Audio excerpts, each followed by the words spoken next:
আসসালামু আলাইকুম প্রিয় শিক্ষার্থীরা। এই ভিডিওতে আমরা ক্লাস 7 এর বিজ্ঞান বইয়ের অধ্যায় 6 পদার্থের গঠন এটার 64 এবং 65 পৃষ্ঠার মধ্যে যে অনুশীলনীর কোয়েশ্চেনগুলো রয়েছে সেগুলোর উত্তর নিয়ে আলোচনা করব। ফার্স্টে রয়েছে এখানে কয়েকটা শূন্যস্থান, তারপর সংক্ষিপ্ত প্রশ্ন, এরপর বহু নির্বাচনী প্রশ্ন এবং সবার শেষে রয়েছে 2টা সৃজনশীল।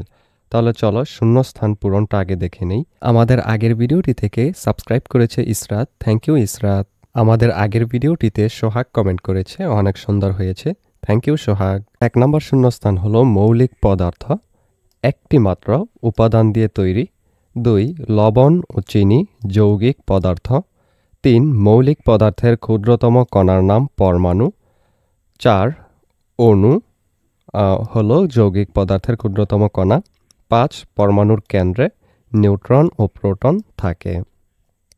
এরপর সংক্ষিপ্ত কোয়েশ্চেন, প্রথমটা হলো মৌলিক ও যৌগিক পদার্থ বলতে কি বোঝায়? আনসার হলো মৌলিক পদার্থ একটি মাত্র উপাদান দিয়ে গঠিত, যেমন অক্সিজেন, যা ভাঙলে অন্য কোনো ভিন্ন পদার্থ পাওয়া যায় না। যৌগিক পদার্থ একাধিক মৌলিক পদার্থ নির্দিষ্ট অনুপাতে যুক্ত হয়ে তৈরি হয়, যেমন পানি, যা ভাঙলে উপাদান মৌলিক পদার্থগুলো পাওয়া যায়, অর্থাৎ এখানে অক্সিজেন এবং হাইড্রোজেন দুইটা পাওয়া যায়। এরপর দ্বিতীয় কোয়েশ্চেন, অণু ও পরমাণুর মধ্যে পার্থক্য উদাহরণ সহ ব্যাখ্যা করো। পরমাণু হলো মৌলিক পদার্থের ক্ষুদ্রতম কণা যা সরাসরি রাসায়নিক বিক্রিয়ায় অংশ নেয়, যেমন অক্সিজেন। অণু হলো মৌলিক বা যৌগিক পদার্থের ক্ষুদ্রতম কণা যা স্বাধীনভাবে থাকতে পারে, যেমন অক্সিজেন আর পানি।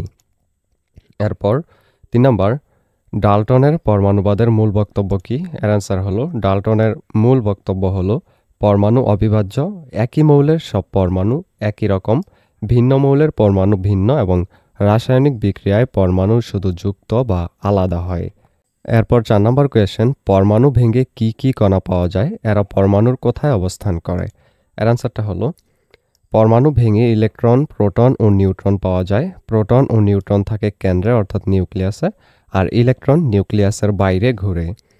এরপর এখানে রয়েছে কয়েকটা বহু নির্বাচনী। 1 নম্বরটা হলো কোনটি মৌলিক পদার্থের অণু? সেটা হলো নাইট্রোজেন। এটা আসলে N2 হওয়ার কথা ছিল, এখানে শুধু N দেয়া আছে বইয়ে, তো এটা হবে N2 নাইট্রোজেনের।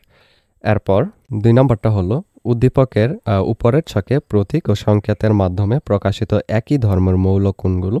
এটার অ্যান্সারটা হবে গ 1 এবং 4। 3 নম্বর, কোন পদার্থের অণুতে পরমাণুর সংখ্যা সমান? এটা হলো ঘ 3 এবং 6। এরপর 1 নম্বর সৃজনশীল, ক হলো হিলিয়ামের প্রতীক কি? এর অ্যান্সার হলো হিলিয়ামের প্রতীক He। খ নম্বর, কার্বন কেন মৌলিক পদার্থ বর্ণনা করো? এর অ্যান্সার হলো কার্বন একটি মৌলিক পদার্থ, যেহেতু কার্বনকে ভাঙলে বা বিশ্লেষণ করলে কার্বন ব্যতীত অন্য কোনো পদার্থ পাওয়া যায় না, তাই কার্বন একটি মৌলিক পদার্থ। গ 1 নং পদার্থটির সংকেত সহ রাসায়নিক নাম লেখো এবং গঠন প্রক্রিয়া ব্যাখ্যা করো। এর অ্যান্সার হলো উদ্দীপকের 1 নম্বর পদার্থটির রাসায়নিক নাম সোডিয়াম ক্লোরাইড, এটি খাবার লবণ নামেও পরিচিত। এর সংকেত হলো NaCl। গঠন প্রক্রিয়া সোডিয়াম ক্লোরাইড NaCl একটি যৌগিক পদার্থ, এটি দুটি মৌলিক পদার্থ সোডিয়াম ও ক্লোরিন দ্বারা গঠিত।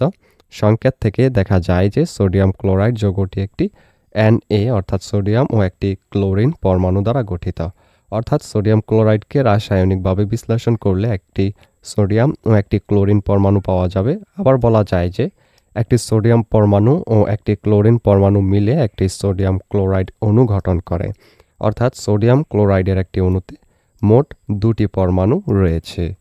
এরপর ঘ নং কোয়েশ্চেনটা হলো ছকের 2 নং পদার্থ মৌলিক এবং 3 নং পদার্থ যৌগিক ব্যাখ্যা করো।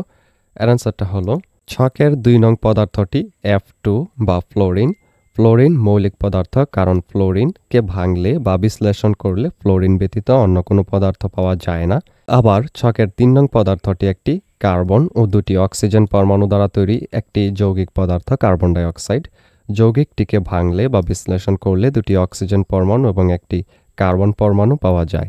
আমরা জানি যে পদার্থকে ভাঙলে বা বিশ্লেষণ করলে একাধিক পদার্থ পাওয়া যায়, সেই পদার্থটি যৌগিক পদার্থ, তাই কার্বন ডাই অক্সাইড একটি যৌগিক পদার্থ।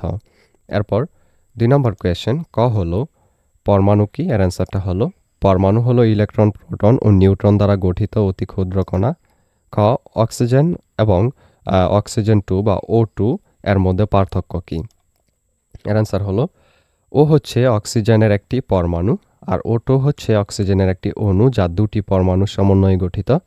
এরপর O সরাসরি রাসায়নিক বিক্রিয়ায় অংশগ্রহণ করতে পারে, O2 সরাসরি রাসায়নিক বিক্রিয়ায় অংশগ্রহণ করতে পারে না। এরপর গয়ের কোয়েশ্চেনটা হলো দ্বিতীয় কক্ষপথে যে কয়টি ইলেকট্রন থাকবে তা বসিয়ে চিত্রটি আঁকো। এর অ্যান্সারটা হলো দ্বিতীয় কক্ষপথে যে কয়টি ইলেকট্রন থাকবে তা বসিয়ে নিচে চিত্রটি আঁকা হলো। এই যে এখানে দ্বিতীয় যে কক্ষপথটা এটার মধ্যে থাকবে 4টি। এরপর ঘ নং কোয়েশ্চেনটা হলো তোমার আঁকা চিত্রটির সপক্ষে যুক্তি দাও। এবার চলো এটার অ্যান্সার দেখে নিই। আমার আঁকা চিত্রটির সপক্ষে যুক্তি নিচে দেখানো হলো। 1. পরমাণু নিউক্লিয়াসে যতটি প্রোটন থাকে তার সমান সংখ্যক ইলেকট্রন থাকে। যেহেতু পরমাণুটিতে 6টি প্রোটন রয়েছে তাই 6টি ইলেকট্রন সংখ্যাও থাকবে। তো এখানে 6টি যেহেতু থাকবে, 2টা তো প্রথম ঘরে চলে গেছে, তাহলে 4টা থাকবে এর পরের ঘরে। এরপর 2 নম্বর, পরমাণুর কক্ষপথে বা শক্তিস্তরে ইলেকট্রনসমূহ 2n² সূত্র অনুসরণ করে বিন্যস্ত থাকে, যেখানে n হলো শক্তিস্তর বা কক্ষপথ সংখ্যা। শেষ হিসাবে প্রথম শক্তিস্তরে 2টি এবং দ্বিতীয় শক্তিস্তরে 8টি ইলেকট্রন থাকার কথা। যেহেতু এখানে মোট 6টি ইলেকট্রন রয়েছে এবং প্রথম কক্ষপথে 2টি ইলেকট্রন রয়েছে, তাই দ্বিতীয় কক্ষপথে ইলেকট্রন থাকবে হলো 4টি। 3 নম্বর, প্রোটন ধনাত্মক চার্জযুক্ত এবং ইলেকট্রন ঋণাত্মক চার্জযুক্ত। এক্ষেত্রে প্রোটন ও ইলেকট্রন সংখ্যা সমান হওয়ায় পরমাণুর নিউক্লিয়াস চার্জ নিরপেক্ষ। 4. মৌলটির ভর সংখ্যা সমান হলো প্রোটন সংখ্যা প্লাস নিউট্রন সংখ্যা, সমান হবে 6+6 অর্থাৎ 12।